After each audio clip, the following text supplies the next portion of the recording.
guys, welcome to the Farzy show for this Friday morning edition. Still out here in Colorado, and I do have to say, it is wild driving around Colorado.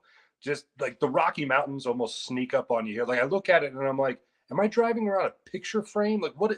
This is incredible. Like take a look at this picture. My wife was driving at the time, but it just shows you just how you're surrounded by the mountains out here. It's absolutely gorgeous. I'll be back in studio with you guys on Monday, hopefully talking about the Eagles wrapping up the NFC with the number one seed, and of course, in the process, also winning the division, which is what, of course, we're all rooting for. Bottom line is, people want to know if starters are playing, whether that's Jalen Hurts or whether they be members of the New York Giants football team. And we'll talk about that on today's show. We'll also talk about the Flyers. They're red hot. Sixers next game. And the most important thing that I saw on Thursday was Adam Schefter's retweet I saw from the Buffalo Bills talking about Damar Hamlin and his status, and how when he woke up, he wrote the question, who won the game?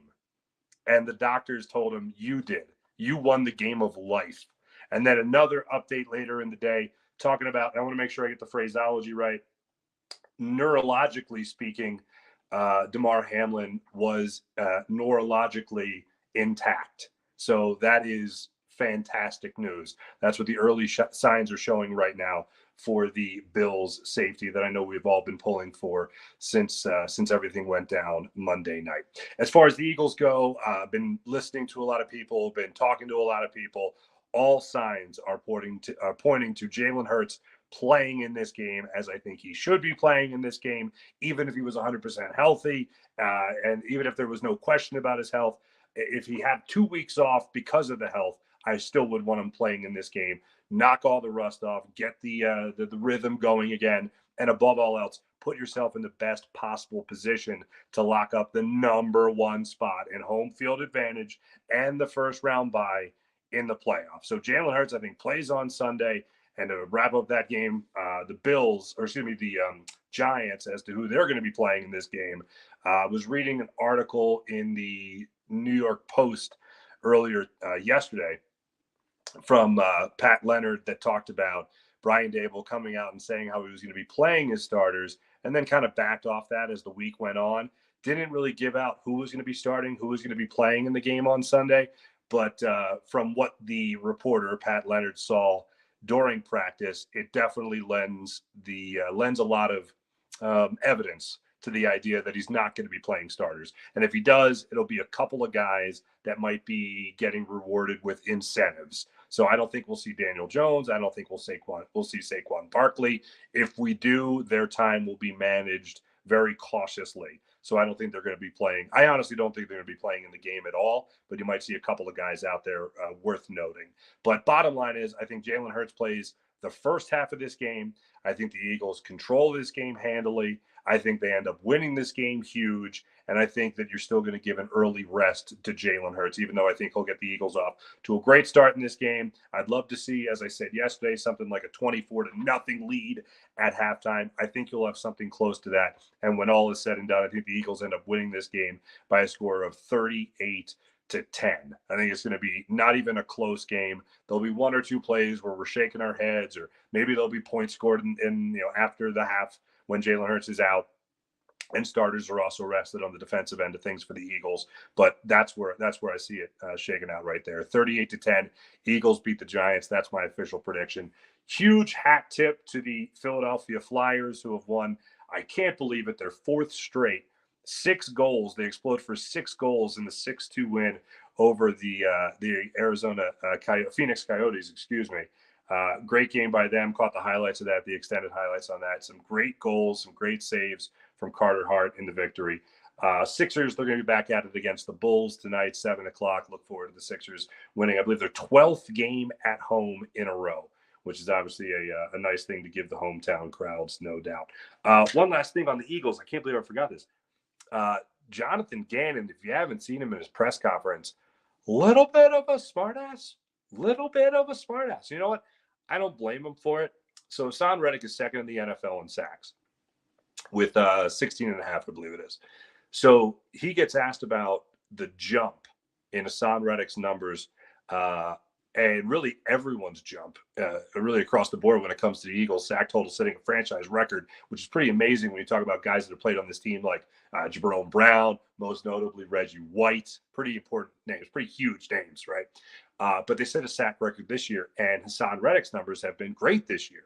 And Jonathan Gannon got asked about it at his press conference, and he goes, yeah, that's pretty amazing that he got those kind of numbers, with how many times I drop him back in coverage, because that's a huge critique, if you don't know, of Jonathan Gannon and how he uses Hassan Reddick. And what he said was interesting. He said, it's not so much that he does drop back, it's that he's willing to drop back and do whatever his team needs to win. That's the ultimate team guy. Thought it was an interesting answer from Jonathan Gannon.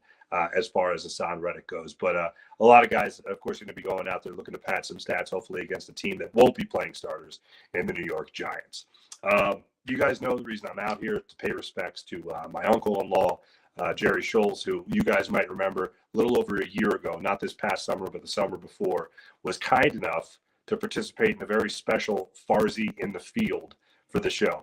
Actually put me on a horse, taught me how to ride a horse, how to groom a horse, how to saddle a horse, the whole thing. And we have the whole segment for you. We're going to end the show with it today. So without further ado, here it is, Uncle Jerry showing me the reins, quite literally. And I will say, my sports takes, especially on Jalen Hurts, they stuck. And they made me look pretty good, so I'm glad they aged well. Thanks for watching. Thanks for listening, as per usual. Without further ado, the real star of the show, Buckeye the horse and Uncle Jerry. Thanks all. And I appreciate all the condolences and all the nice messages from all of you guys. It's really sweet of you. I do appreciate it. Have a great weekend. Hopefully the Eagles wrap this up with the #1 seed. Talk to you guys on Monday. Enjoy. See ya.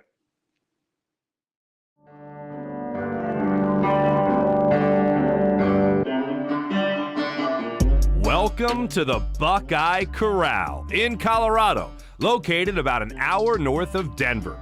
It's the home of my wife's annual family reunion. This place I love. It has it all. A lake for fishing, it's got cows, horses, and of course, what would a horse be without their badass cowboy? So meet Uncle Jerry. He runs the place. He's retired from working in the meat business for over 60 years. And on this day, he's gonna teach me to ride a horse. How long have you had Buckeye here? Yeah, we raised him from a baby. Raised it from a baby. He's about 7 years old. And tell the good people, if they can't put it together, why is the horse named Buckeye? We're Buckeye fans. My wife and I both went to Ohio State University, graduated in '67. Okay, so we're Buckeyes. We even got a Buckeye tree on the property. That was hard to find out here, especially to keep it alive. So everybody thinks I'm a little weird when I have to show them my nuts on the Buckeye tree. What can I say? The man's a character, and he told me you can't just jump on a horse and ride. No. So I spent today just getting friendly with Buckeye. All right, well, Uncle Jerry is getting Buckeye ready right there. He needed some time for some one-on-one time with the horse, so I want to show you Uncle Jerry's office. Look at this contraption for all the kids. That's a TV VCR. That was living back in the 90s. Living. Not only the horse is stud here, but so does the owner. Enough small talk. Let's get to work. Oh, that's no joke. Oh, that's no joke. Oh. Uncle Jerry saddles up and tells me to get the horse used to my calls. Turn around. Yeah, turn around. You touch on him, he knows he's paying attention. Lean back to me.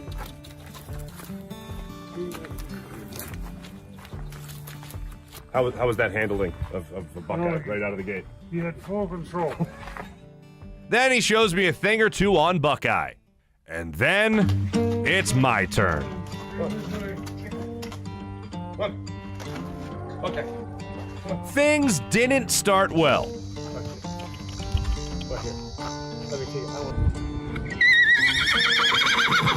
That's horse talk for get off me, city slicker. I know. Is it eating? There you go. All right. Now let's let him eat that. Okay. I know, right? I'm a novice. You got me. Uncle Jerry kept telling me, you really gotta take the reins, Mark. Tell that horse who's boss. And then it worked.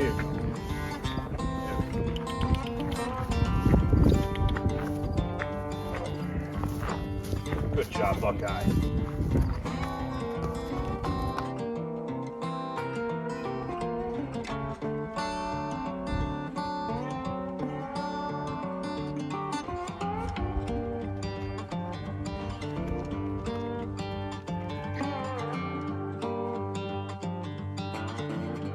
I even, as promised, tried talking some sports while riding Buckeye. Very much prefer the Eagles don't make this move and make the trade, even though I know trade talks are heating up. So I prefer for them to just stick with Jalen Hurts for the year, hold on to the draft picks. Then I decided to shut up, as I was handling, again, an 1,100-pound animal. Oh, the Farzy ride needs some work.